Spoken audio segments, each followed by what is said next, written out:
السلام علیکم every one, کیسے ہیں آپ لوگ؟ خیریت سے ہیں؟ طبیعت ٹھیک ہے آپ لوگوں کی؟ تو شروع کرتے ہیں جب زندگی شروع ہوگی، اس کا پہلا باب، اور عنوان ہے اس کا روز قیامت۔ زمین کے سینے پہ ایک سلوٹ باقی نہیں رہی تھی، دریا اور پہاڑ، کھائی اور ٹیلے سمندر، جنگل گرز، دھرتی کا ہر نشیب مٹ چکا تھا، ہر فراز ختم ہو چکا تھا، دور تک بس ایک چٹیل میدان اور اوپر آگ اگلتا آسمان۔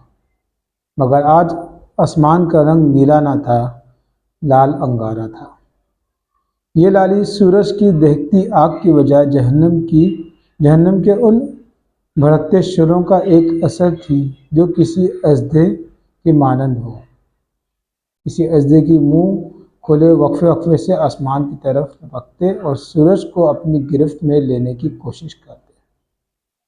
جہنمی شعلوں کی لپک کا یہ خوفناک منظر اور بھڑکتی آگ کے دہکنے کی آواز دلوں کو لرزا رہی تھی۔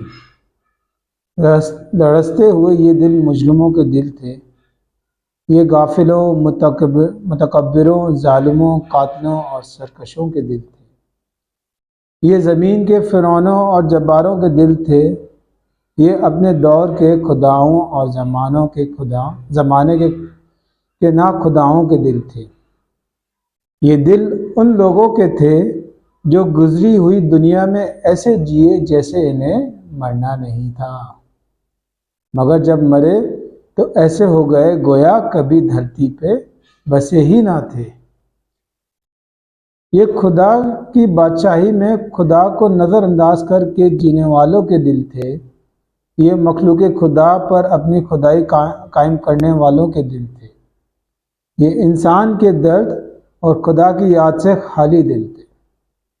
سو آج وہ دن شروع ہو گیا جب ان غافل دلوں کو جہنم کے بھڑکتے شعلوں اور ختم نہ ہونے والے عذابوں کی غذا بن جانا تھا۔ وہ عذاب جو اپنی بھوک مٹھانے کے لیے پتھروں اور ان پتھر دلوں کے منتظر تھے جو ان عذابوں کا یوم العید تھا، ان کی اصلی بھوک مٹنے والی تھی۔ یہ ان عذابوں کے خوف سے خدا کے یہ مجرم کسی پناہ کی تلاش میں بھاگتے پھر رہے تھے، مگر اس میدان حشر میں کیسی پناہ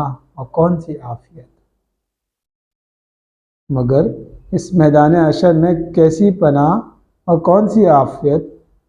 ہر جگہ آفت، مصیبت اور سختی تھی، اور ان پتھر دل مجرموں کی ختم نہ ہونے والی بدبختی تھی۔ خبر نہیں اس حال میں کتنے برس، کتنی صدیاں گزر چکی ہیں۔ یہ حشر کا میدان اور قیامت کا دن ہے، نئی زندگی شروع ہو چکی ہے، کبھی ختم نہ ہونے والی کی۔ میں بھی حشر کے اس میدان میں گمسم کھڑا خالی آنکھوں سے سب کچھ دیکھ رہا ہوں۔ میرے سامنے انگنت لوگ بھاگتے، دوڑتے، گرتے پڑتے چلے جا رہے ہیں۔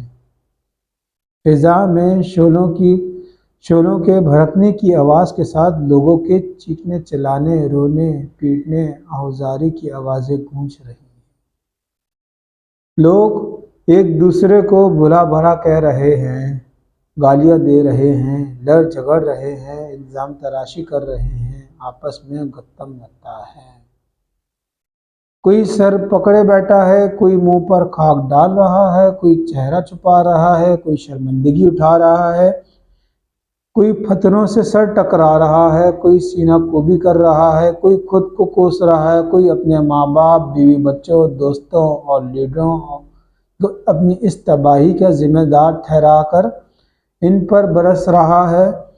ان سب کا مسئلہ ایک ہی ہے، قیامت کے دن آ گیا ہے اور ان کے پاس اس دن کی کوئی تیاری نہیں۔ اب یہ کسی دوسرے کو الزام دیں یا خود کو برا بھلا کہیں، ماتم کریں یا صبر کا دامن تھا، اب کچھ نہیں بدل سکتا۔ اب تو صرف انتظار ہے کائنات کے مالک کے ظہور کا، جس کے بعد حساب کتاب شروع ہوگا اور عدل کے ساتھ ہر شخص کی قسمت کا فیصلہ ہو جائے گا۔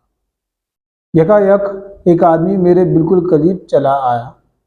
ہائے، اس سے تو موت ہی اچھی تھی، اس سے تو قبر کا گڑھا اچھا تھا۔ میں ایک دیر کی دنیا سے بالکل کٹ چکا تھا کہ یہ چیخ نما آواز مجھے سوچ کی وادیوں سے حقیقت کے اس میدان میں لے آئی جہاں میں بہت دیر سے گمسم کھڑا تھا۔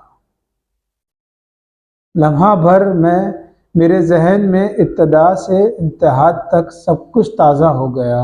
اپنی کہانی، دنیا کی کہانی، زندگی کی کہانی، سب فلم کی ریل کی طرح میرے دماغ میں گھومنے لگی۔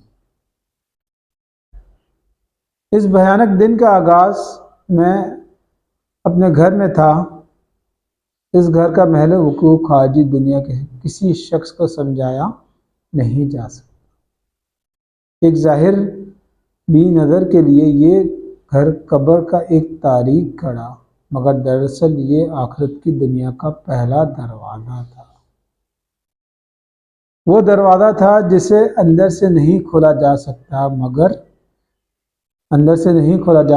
مجھے اس دروازے کو کھولنے میں کوئی دلچسپی تھی بھی نہیں، کیونکہ میں اس دروازے سے گزر کر برزخ کی اس دنیا میں داخل ہو چکا تھا جس میں میرے لیے ختم نہ ہونے والی راحت تھی۔ اس روز مجھ سے میرا ہمدرد درینا اور میرا محبوب دوست صالح ملنے آیا ہوا تھا۔ صالح وہ فرشتہ تھا جو دنیا کی زندگی میں میرے دائیں ہاتھ پر رہا۔ اس کی قربت موت کے بعد زندگی میں میرے لیے ہمیشہ باعث طمانینت رہی تھی، اور آج بھی ہمیشہ کی طرح ہمارے پرلطف گفتگو جاری تھی۔ دوران گفتگو میں نے اس سے پوچھا، یار یہ بتاؤ تمہاری ڈیوٹی میرے ساتھ کیوں لگائی تھی؟ بات یہ ہے عبداللہ کہ میں اور میرا ساتھی دنیا میں تمہارے ساتھ ڈیوٹی کیا کرتے تھے۔ وہ تمہاری برائیاں اور نیکیاں لکھتا تھا۔ تم مجھے 2 منٹ فارغ نہیں رہنے دیتے تھے۔ کبھی اللہ کا ذکر، کبھی اس کی یاد میں آنسو، کبھی انسانوں کے لیے دعا، کبھی نماز، کبھی اللہ کی راہ میں خرچ، کبھی خدمت خلق۔ کچھ اور نہیں تو تمہارے چہرے پر ہمہ وقت دوسروں کے لیے مسکراہٹ تھی۔ اس لیے میں ہر وقت کچھ نہ کچھ لکھتا رہتا۔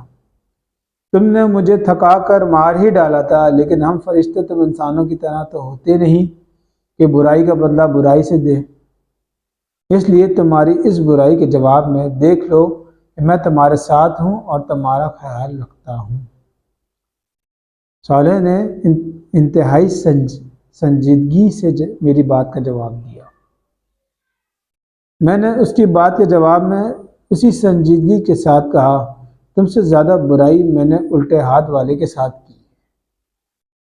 وہ میرا گناہ لکھتا، مگر اس کے بعد میں فوراً توبہ کر لیتا۔ پھر وہ بیچارہ اپنے سارے لکھائے کو بیٹھ کر مٹاتا اور مجھے برا بھلا کہتا کہ تم نے مٹوانا ہی تھا تو لکھوایا کیوں تھا؟ آخر کار اس نے تنگ آ کر اللہ تعالیٰ سے دعا کی کہ اس شخص سے میری جان چھڑائیں، اس لیے موت کے بعد اب تم ہی میرے ساتھ رہتے ہو۔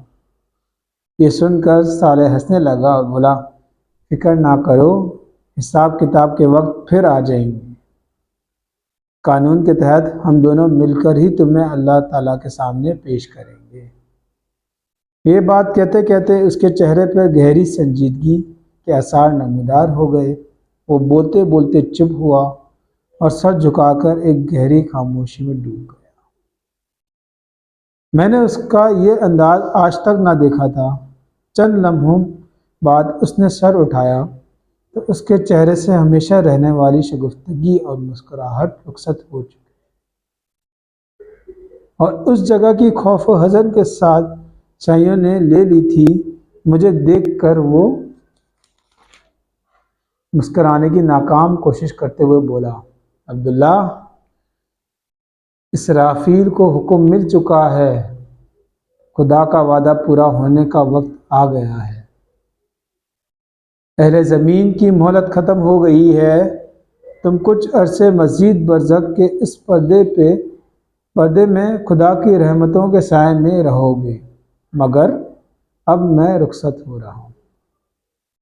اب میں تم سے اس وقت ملوں گا جب زندگی شروع ہوگی، تمہاری آنکھ کھلے گی تو قیامت کا دن شروع ہو چکا ہوگا، میں اس روز تم سے دوبارہ ملوں گا۔ اچھا، اس ٹاپک کا یہ پہلا حصہ میں نے کمپلیٹ کیا ہے۔ نیکسٹ جو ہے انشاءاللہ نیکسٹ ویڈیو میں کمپلیٹ کروں گا، کیونکہ ایک ساتھ تو اتنی ساری بات ہم نہیں کر سکتے، لیکن اس کے اندر جو تھوڑا بہت بتایا گیا ہے کہ روز قیامت کا جو دن ہوگا وہ کس طرح کا دن ہوگا اور کتنی نفسا نفسی ہوگی۔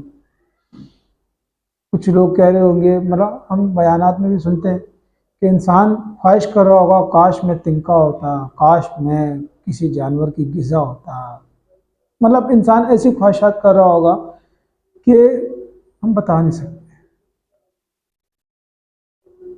ہمیں اللہ تعالیٰ سے دعا کرنی، یا اللہ ہماری جو میدان حشر کا ٹائم ہے وہ ہمارا جو ہے ہمارے لیے آسان فرما۔